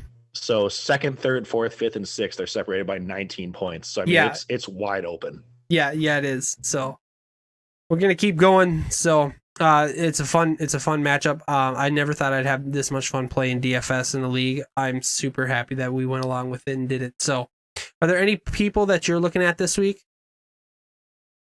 Yeah, I'm definitely looking at Mike Davis. I think he's still very cheap comparatively. I mean, he's the only guy with CMC there, and he's playing against Detroit, who has a pretty bad run defense. I was looking at DeAndre Swift, but now that he's hurt, it kind of scares me away. And then I feel like lately I've been picking a lot of cheaper quarterbacks just because I feel like the top end quarterbacks are so expensive. So I might roll with Big Ben. I think he's only for like 8,000 against Jacksonville. Otherwise, who else was I looking at? There's a couple of other guys. I mean, if you want to get risky, you can always go with like Taysom Hill as your quarterback or your tight end.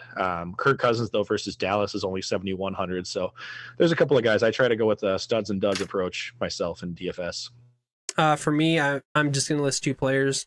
If I don't know why I'm taking a big risk, but I'm going to take a big risk at quarterback, and I'm going to go with Jameis Winston.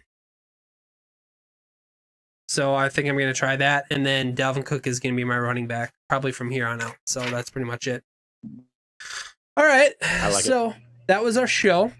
We made it. We made it all the way through. We were a little late. We were a little long. It happens. It's kind of normal. We were actually shorter than 2 hours this last time, so that's pretty decent, pretty cool. We want to thank all of our viewers who stuck with us throughout the whole show. I think Foster and Alex were the ones who did that, so I appreciate you guys. If you're viewing the show right now and I didn't mention your name when we were live, I apologize, but I just see how many viewers I have, not who they are. So thank you very much. Oh boy, that's really loud. Let's do that. All right, so where you can find us again, you can find us on youtube.com. Please leave us a comment. Please subscribe to us. We're on a journey to 100 subscribers.